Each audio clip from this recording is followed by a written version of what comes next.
human heart, beating, bleeding, inside a consecrated host. That's not fiction. That's what scientists found when they examined what Catholics call Eucharistic miracles. And what the tests revealed? It shook even the skeptics. Section 1. The miracle that started it all. It happened in Lanciano, Italy, around the year 750. A priest stood at the altar about to consecrate the bread and wine, but doubt filled his mind. Did transubstantiation really happen? Was the Eucharist truly the body and blood of Christ, or was it just symbolic? He spoke the words of consecration, and then something impossible occurred. The bread transformed into visible flesh. The wine turned into actual blood. The priest froze. The congregation gasped. Right there, on the altar, lay what appeared to be a piece of human tissue and coagulated blood. It wasn't a vision. It wasn't a dream. It was physical, tangible, real.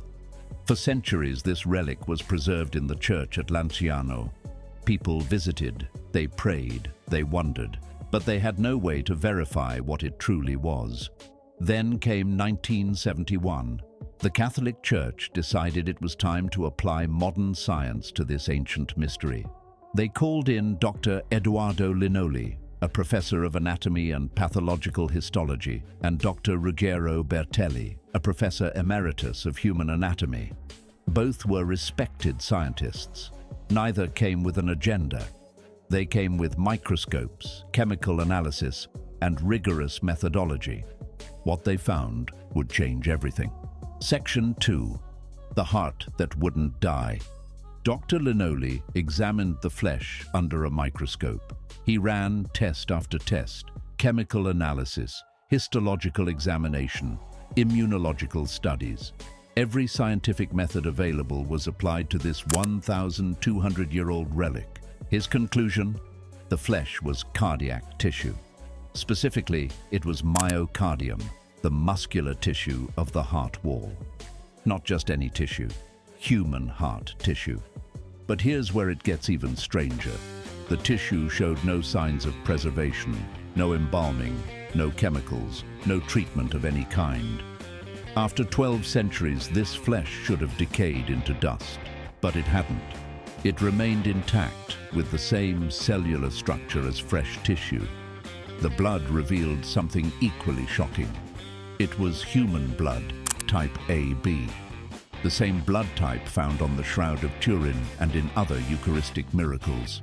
But that's not all. The blood had separated into 5 distinct clots, each one different in weight and size. Yet when Dr. Linoli weighed them together or individually, they always totaled the same weight. Section 3. The miracle that happened on camera. Lanciano wasn't alone. In 1996, something similar happened in Buenos Aires, Argentina. And this time, there were witnesses, cameras, documentation from the start. August 18th, 1996. A priest discovered a discarded host in a church after Mass. Following protocol, he placed it in water inside the tabernacle so it would dissolve.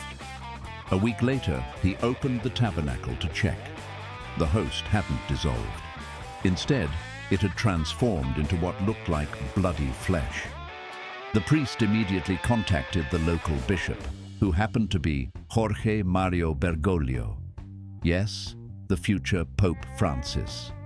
Bishop Bergoglio ordered the host to be photographed and preserved. For 3 years it remained in the tabernacle, unchanging. In 1999, the bishop decided to have it scientifically examined. He sent samples to a forensic laboratory in the United States. The scientist who received them, Dr. Frederick Zugiber, was a renowned cardiologist and forensic pathologist. He had no idea where the samples came from or what they were supposed to be. He was simply told to analyze the tissue. Dr. Zugibe examined the samples. His report was stunning. The tissue was human heart muscle from the left ventricle. The cells showed signs of inflammation, indicating the person had been alive when the sample was taken. White blood cells had penetrated the tissue, a sign of intense suffering or trauma. The samples from Buenos Aires were later compared to the samples from Lanciano. same blood type. A B positive, same tissue type. Cardiac muscle from the left ventricle, same evidence of trauma and suffering. Two miracles, separated by 1,200 years and 6,000 miles, showing identical scientific results. Section 4. The pattern emerges. Once you start looking, you find them everywhere. Eucharistic miracles aren't isolated incidents. They're a pattern stretching across centuries and continents. Siena, Italy, 1730. Consecrated hosts were stolen from a church and later found abandoned in a box, covered in dirt and cobwebs. The priests cleaned them and placed them in a special container. Nearly 300 years later, those hosts remain perfectly preserved. No mold, no decay, no deterioration. Scientists have examined them repeatedly. They can't explain it. Sokolka, Poland, 2008. A host fell on the floor during communion. The priest placed it in water to dissolve. Days later, a red stain appeared. The host had partially transformed into cardiac tissue. Histopathological analysis confirmed it. Human heart muscle showing signs of death agony. Section 5. When even animals recognize the sacred. But scientific evidence isn't the only witness to the Eucharist. Sometimes the testimony comes from unexpected sources. From creatures that operate purely on instinct, with no theological training, no religious bias, no human agenda. In 2018, early morning in France, a deer walked through the doors of the Catholic Church of St. Eustace. It moved slowly down the aisle, not panicked, not afraid, but calm. It paused near the tabernacle, where Catholics believe the Eucharist is kept. The deer stood there, still and quiet, then turned and walked away. The church it entered. Named after St. Eustace, the patron saint of hunters, who according to legend saw a vision of Christ between the antlers of a stag.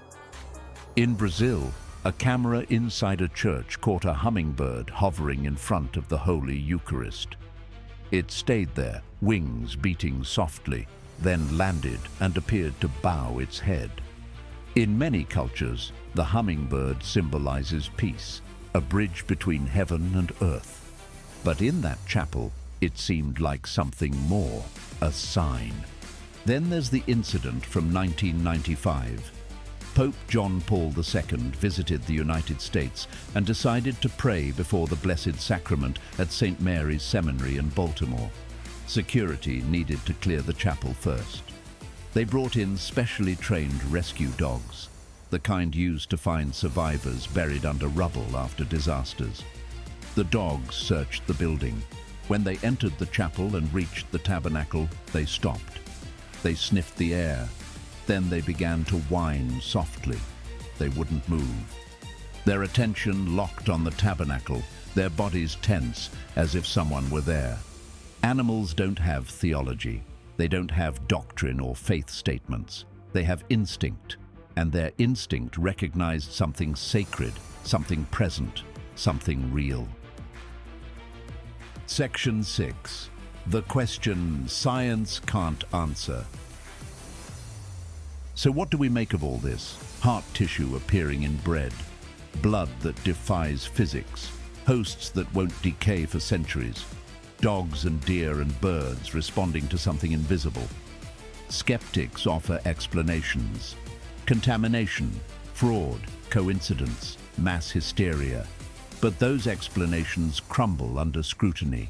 How does contamination create perfectly formed cardiac tissue? How does fraud produce blood cells that are still living after years in water? How do you fake identical results across multiple centuries and continents when the scientists examining them don't know each other and don't know what they're testing? Section 7. The heart of the matter. Why does this matter? Why do these miracles happen? Because doubt is real. It was real for that priest in Lanciano in the 8th century. It's real for millions today. We live in an age of skepticism where seeing is believing and evidence trumps faith. And perhaps that's exactly why these miracles keep occurring. Not to replace faith, but to strengthen it. Not to prove God in a test tube, but to show that the spiritual realm intersects with the physical one in ways we barely understand. Every Eucharistic miracle points to the same truth. The Eucharist is not ordinary bread. The consecration is not just a ritual. Something real happens on that altar. Something that involves the same heart that beat in a human chest 2,000 years ago. The same heart that was pierced on a cross. The same heart that loves humanity enough to remain present, hidden in bread, available to anyone who seeks him. It's the heart of Jesus, literally. Section 8. The Invitation. These miracles aren't just historical curiosities or scientific anomalies. They're invitations. Invitations to look again at what we've dismissed, to consider what we've ignored, to encounter what we've avoided. For Catholics, they're reminders of what happens at every Mass. The bread becomes flesh, the wine becomes blood, whether it looks like it or not, whether we feel it or not, whether science can detect it or not. The miracle happens.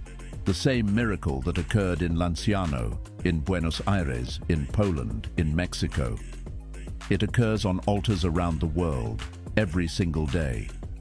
For non-Catholics, these miracles pose questions. If this is real, what does it mean?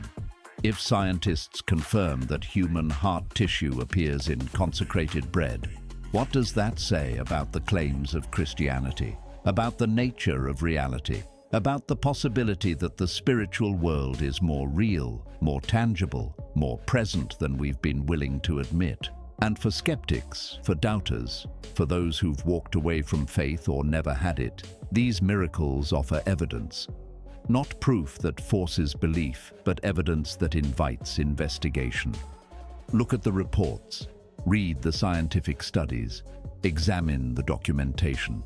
The evidence is there, public, verifiable, available to anyone willing to engage with it honestly.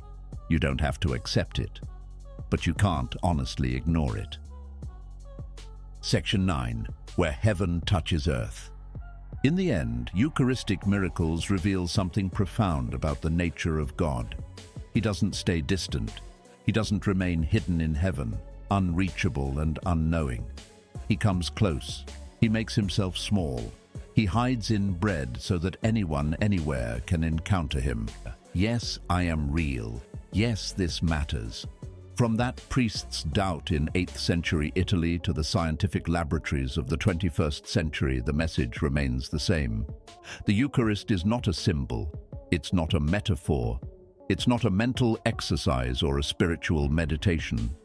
It's Jesus, body, blood, soul, and divinity, present, real, waiting, that God is not far off. He's here, now, present, waiting for you to come. Waiting for you to see, waiting for you to believe. So here's the question. If science confirms it, if evidence supports it, if even animals recognize it, what will you do with it? Will you dismiss it, ignore it, or will you let it change something in you? Drop your thoughts in the comments. Have you ever experienced something you couldn't explain? Something that made you question what you thought was real? Let's talk about it.